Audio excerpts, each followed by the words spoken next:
अस्सलाम वालेकुम। Welcome to my channel scary stories. आपके लिए ढेरों दुआएं और आपकी दुआओं की मुंतजर।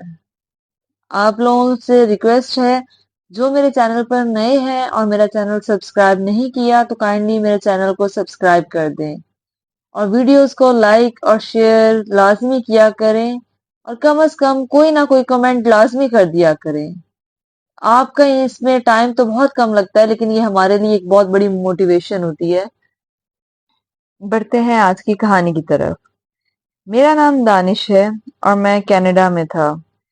मुझे कनाडा में काफी अरसा हो गया रहता हुआ, लेकिन ये बहुत ही मेरे साथ एक अजीबो गरीब वाकया पेश आया जो मैं आपके साथ शेयर करना चाहता हूँ। मैं और मेरे 5 दोस्त अक्सर खौफनाक जगहों पर जाया करते थे। हम ये पहले सर्च करते थे कि कौन सी ऐसी खौफनाक जगह है जहां पर जाया जाए, जैसे घोस्ट रोड वगैरह। इनमें कोई खास जगह है जहां पर कुछ ना कुछ ऐसा स्केरी हो जहां हम जाएं।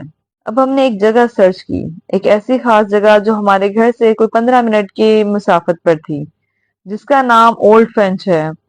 रात को बहुत गहरा अंधेरा था। ये जगह बहुत ही खौफनाक है क्योंकि वहां से मनसूख एक स्टोरी है कि वहां एक लड़की थी जिसकी सालगिरह वहां मनाई गई थी। उसके बॉयफ्रेंड ने उसके साथ ज्यादती की और उसके बाद उसे कत्ल कर दिया। अब ये वहां के लोगों का कहना है कि उसके बाद आज तक उसकी रूह वहीं भटकती है और अगर कोई शख्स वहां जाकर हैप्पी बर्थडे कहता है तो वो उनके सामने आ जाती है और उनके साथ कुछ अजीबो गरीब वाकयात होते हैं। 15 साल पहले भी वहां एक लड़का आया था और उसका वहां पर कत्ल हो चुका था, जिसका मामला अभी तक हल नहीं हो सका। कनाडा में केस तब तक फाइल बंद नहीं करते जब तक हल ना हो जाए, और वो केस अभी तक चल रहा है। आप ये जगह गूगल पर भी तलाश कर सकते हैं। अच्छा, ये तब का वाकया है जब मेरी उम्र 20 साल थी। इससे पहले मैं एक कंपनी में काम करता था और साथ पढ़ता भी था। उस सुबह मुझे सुपरवाइजर की सीट पर प्रमोट किया गया था, इसलिए मैं और मेरे तमाम दोस्त इस रात को मनाने के लिए बाहर निकले। मेरे दोस्त की गाड़ी थी, इसमें मैं और मेरा कजन और 2 लड़के थे। पीछे गाड़ी में 2 लड़कियां थी, वो भी हमारे कोलीग्स थी, और साथ 2 लड़के जो उनके साथ मौजूद थे। अब वो लड़कियां दोनों शादीशुदा हैं, लेकिन ये बहुत पहले की बात है। हम रात 1:30 बजे इस जगह की तरफ रवाना हुए। जब हम वहां पहुंचे तो वहां एक ब्रिज था जहां इस लड़की के साथ वो बुरा वाकया पेश आया था। हमने वहां जाकर अपनी गाड़ी को पार किया, क्रॉस करके वहीं पर अपनी गाड़ी को स्टैंड पे लगा दिया। स्टैंड तो नहीं, खैर गाड़ी को सड़क के बीचों बीच रोक दिया। वहां कोई आता जाता नहीं, कोई ट्रैफिक नहीं है, इसलिए हमें कोई परेशानी नहीं हुई। हमारा जहां दिल किया हमने गाड़ी को सड़क के दरमियान में रोक दिया। बहुत अंधेरा हो चुका था, हमने गाड़ी की हेडलाइट्स भी बंद की तो अंधेरा और ज्यादा हो गया।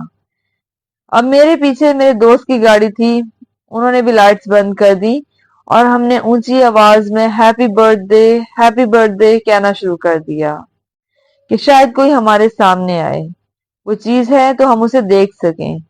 जब कुछ ना हुआ तो हम आगे बढ़ने लगे। पीछे बैठा मेरा दोस्त ये सुनकर चौंक गया कि गाड़ी का जो हॉर्न था वो बहुत जोर से चलने लगा, और जो हमारे पीछे गाड़ी थी जिसमें मेरी फ्रेंड थी, वो गाड़ी आकर मेरी गाड़ी के बम्पर पे बहुत जोर से लगी। जब मैंने उससे पूछा कि ये तुम्हें क्या हुआ, तुम्हारा तवाज़ुन क्यों बिगड़ गया, तो उसने बताया कि मैं जब गाड़ी में बैठी तो मेरे सामने बहुत तेज रोशनी आई और मुझे महसूस हुआ जैसे मेरे सामने कोई मखलूक खड़ी है, कोई ऐसी क्रिएचर जिसके बहुत लंबे बाल हैं, कोई लड़की है शायद, और वो मुझसे कुछ कह रही थी। अचानक मेरा ध्यान डाइवर्ट हुआ और मेरी गाड़ी आपकी गाड़ी से टकरा गई। मैंने समझा वो मजाक कर रही है मुझे डराने के लिए, लेकिन जब मेरी गाड़ी स्टार्ट नहीं हुई तो मुझे भी एहसास हुआ कि हमारे साथ कुछ तो गलत हो रहा है। मेरे दोस्त ने भी अभी गाड़ी स्टार्ट करने की कोशिश की, लेकिन इसकी गाड़ी भी स्टार्ट नहीं हो रही थी।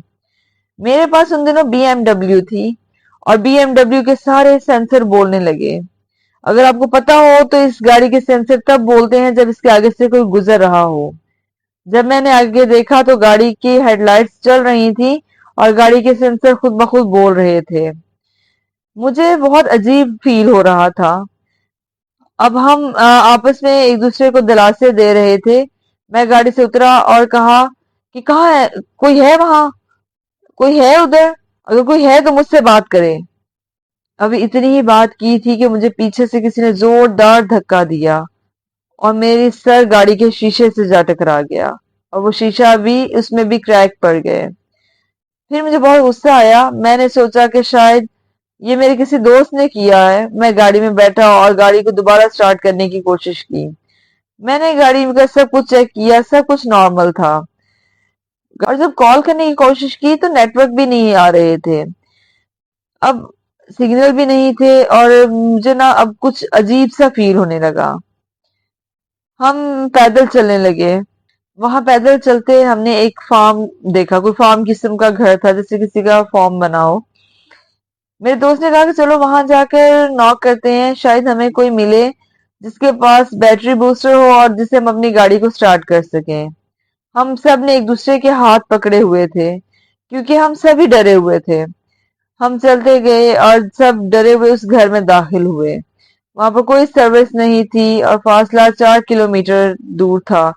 ہم اس گھر کی طرف بڑھے۔ وہ گھر کوئی بہت ہی پرانا اور خستہ حال کا تھا۔ میرے کزن نے کہا کہ رات کے اس وقت یہاں کون ہوگا جو ہمیں گاڑی چلانے کے لیے کچھ دے گا، چلو پھر بھی چلتے ہیں۔ چلو آگے چلتے گئے اور پھر ہم وہاں پر صبح دیکھا کہ صبح کو انتظار کرنے لگے۔ اس نے کہا کہ ہم ایسا کرتے ہیں کہ ہم یہاں سے چلے جاتے ہیں اور صبح آ کے یہاں سے گاڑیاں اٹھا لیں گے۔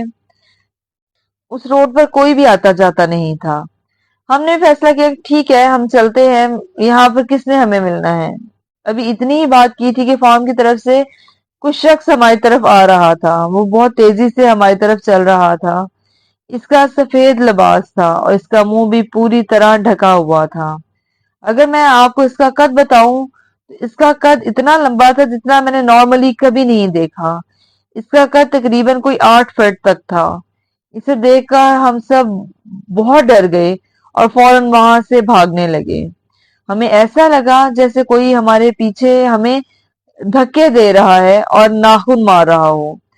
ہماری کمر پر بہت زور سے ناخن لگ رہے تھے۔ اس کے بعد میرا دوست زمین پر گر گیا۔ میری وہ فرینڈ جس نے گاڑی ماری تھی وہ نیچے گر گئی۔ اب میرا دوست ایک جو بہت ہی باڈی بلڈر قسم کا انسان تھا، جو بہت ہی ورک آؤٹ وغیرہ کرتا تھا، اس نے اس کو اٹھانے کی کوشش کی، اس کا ہاتھ تھاما اور اس کو اوپر کرنے کی کوشش کی، لیکن وہ اسے اٹھائی نہ گئی۔ میں بھی کافی ورک آؤٹ وغیرہ کرتا ہوں۔ میں نے کہا کہ چلو میں تمہاری ہیلپ کرتا ہوں۔ ایک بازو اس نے پکڑا، ایک سائڈ سے میں نے، لیکن وہ ایسے جیسے کوئی لوہا ہو گیا ہو، وہ ہم سے اٹھائی نہیں جا رہی تھی۔ اتنے میں ہمارے 2 اور دوست آئے۔ ہم چاروں نے مل کر، ایک نے اس کا دایاں ہاتھ تھاما، ایک نے بایاں، اور 2 لڑکوں نے اس کی ٹانگوں سے پکڑا اور ہم نے کھینچا، لیکن پھر بھی وہ نہیں ہل رہی تھی۔ رات کے تقریباً 2:30 بج رہے تھے اور ہم سب بہت ڈرے ہوئے تھے۔ اس کے بعد اللہ کی طرف سے میرے ذہن میں آیا کہ کیوں نہ میں اللہ کو یاد کروں، کوئی کلمے، کوئی آیت الکرسی، کوئی آیات پڑھوں۔ میں نے جب یہ پڑھنا شروع کیا تو اس کا وزن کم ہوا۔ پھر ہم نے اسے پکڑا اور اس کو اٹھا کر گاڑی میں ڈالا۔ جیسے تیسے کر کے ہم سب اپنے گھروں کو پہنچے۔ اب ہم گھروں میں پہنچے تو صبح اٹھ کر ہم سب نے اپنی بیگ چیک کی تو سب کی کمر پر بہت ناخنوں کے نشان تھے۔ اور وہ میری فرینڈ جس کی گاڑی، جس نے سب سے پہلے ہیپی برتھ ڈے بولا تھا، اس کی گاڑی پر شیشے کے اوپر ہیپی برتھ ڈے لکھا ہوا تھا۔ یہ دیکھ کر ہم سب بہت ڈر گئے، ہماری حالت خراب ہو چکی تھی۔ اس کے بعد ہم کبھی بھی وہاں پر دوبارہ رات کو نہیں گئے۔ ہاں 1-2 دفعہ میں دن میں ضرور گیا ہوں، لیکن دن ٹائم کبھی کوئی ایسا سانیہ یا واقعہ نہیں ہوا، لیکن رات کو تو وہاں جانے کا اب سوال ہی پیدا نہیں ہوتا۔ یہ تھی میری سٹوری، اس کو ضرور شیئر کیجئے گا۔ بہت شکریہ۔ اللہ حافظ۔